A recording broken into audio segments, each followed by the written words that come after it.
Hello everyone and welcome to Homeschooling with Hera. Hope you all are doing great. In today's video, I will share with you some information about writing imaginative narratives. Narrative means stories. If you want to help your kids to write short stories in a structured way, so this video is just for you. First, we will learn some points that how you can guide your kids to write imaginative narratives, and then I'll be sharing with you a sample of one of my students' work. Okay? So let's get started.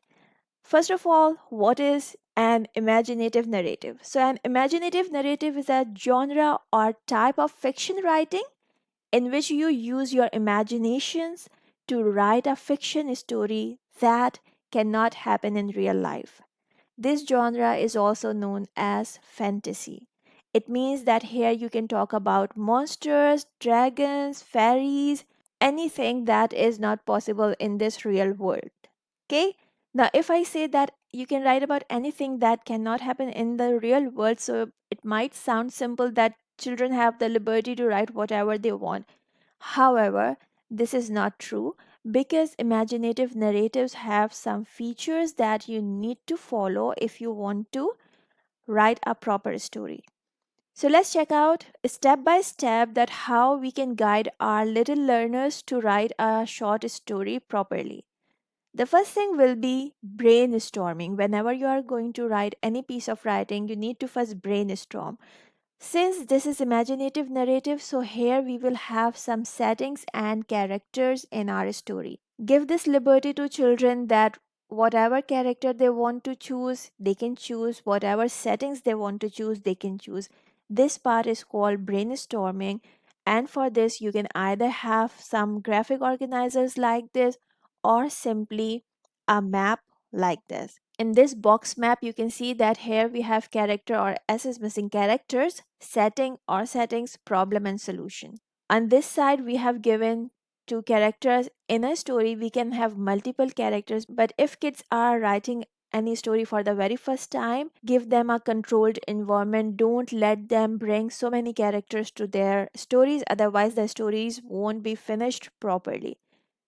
So you can allow them with one, two, or at maximum three characters. They can write their features here. For example, if they have some superpowers, they can write the superpowers here. If they have some weaknesses, they can write the weaknesses here as well. Now, in this box, what they have to do, they have to name the characters. They have to name the setting of the story. If you don't know what are these things, so check out the description box. I have explained all these elements of stories in another video. Then they need to think about a problem of their story.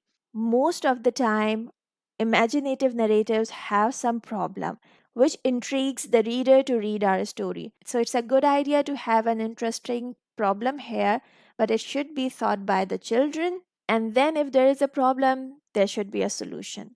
So they also have to write the solution in this box.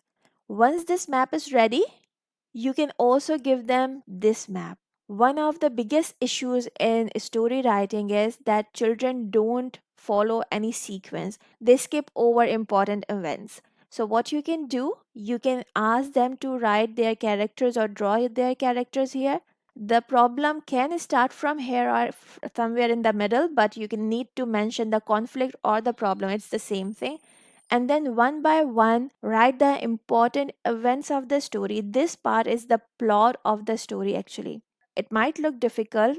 You might be thinking that how kids will do this, but I am going to share with you some examples which will give you the idea that this is not something difficult, but yes, it's systematic. You need to train your kids for this. So help them write the events here in sequence. What will be the climax of the story?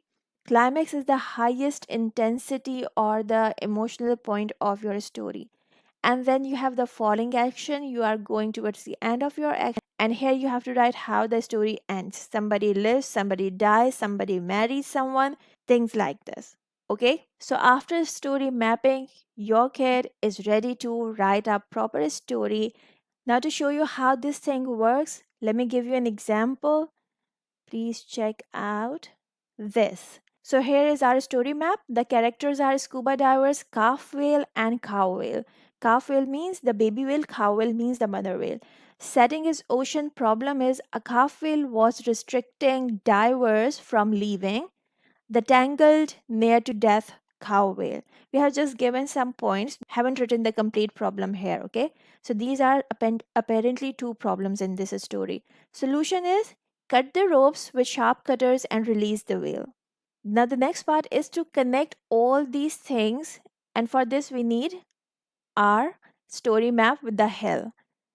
So our story will start from ocean and scuba divers. What will be the first thing that we have to do? Divers might be exploring the marine beauty. Then they see a calf whale shoving them to the other part of the ocean. Divers panicked but realized that something was fishy. The climax will be when they saw the tangled, near to death cow whale. That is the highest intensity point when they see a whale tangled in a net. And after this, we will go towards our falling action. They got help back from the ferry, from which they dived into the water. Then they cut the ropes with sharp cutters, freed the cow whale, and at last we'll end our story like they had an unforgettable experience. Okay? Along with this story map, if you want to give some words to your kids, some vocabulary words, you can also provide them with this. And once the story map is ready, we are ready to write. Okay? So let's see the sample now. Here's the work of a student. I haven't corrected it, so you might find some punctuation errors, some spelling errors. You can overlook this. Focus on the things that what he has written according to the story map. So the story is something like this. Mesmerized by the unexplored world of water, the divers were experiencing the marine beauty. Full stop. Serene peace and happiness prevailed. In the midst of the ocean, there were corals and reefs and different species of fishes and invertebrates. Behind the corals, we saw a baby shark, actually, it was a whale, baby whale, circling randomly. Joyously, we started clicking pictures of the adorable calf, not cup. Baby whale is called a calf. Grunting and squeaking, it looked a bit disturbed. If you focus on this piece of writing, how he has started the story, he is describing the settings. This is a wonderful way to start a story. Okay, the setting description is here. Characters are already introduced, divers and the calf whale, and now we are going to talk about the problem of the story. We decided to leave it alone and move ahead, but it would not let us move. We realized that something was fishy. I patted its back and she led us to a deeper part of the ocean. We couldn't believe our eyes. A stunned blue whale was growling with pain. It was colossal and breathtaking. Quickly, we moved around it, find what is bothering it. Soon, we found a big net around it, tangling it to death. Whales don't have gills, but if I read what is written, so it will be a big net around its gills, tangling it to death. Okay. Without wasting a second, I reached out to the ship, not this one, to get help. Hastily, I grabbed a huge cutter from the toolbox and dived again in the deep ocean to reach to the whale. The baby comes around and starts circling us. Carefully, I started cutting the thick mesh, which was so tight that it was bruising the body and the cuts started bleeding at many places. Finally, after half an hour of hard work, I succeeded to cut it all and set the whale free. As soon as it got freed, it started swirling and twirling around in water. The baby cub rubbed its body against the mother whale. Both of us were relieved seeing the mother and baby become elated and free again. We went to the ferry, FERRY, satisfied, taking an unforgettable oceanic experience with us.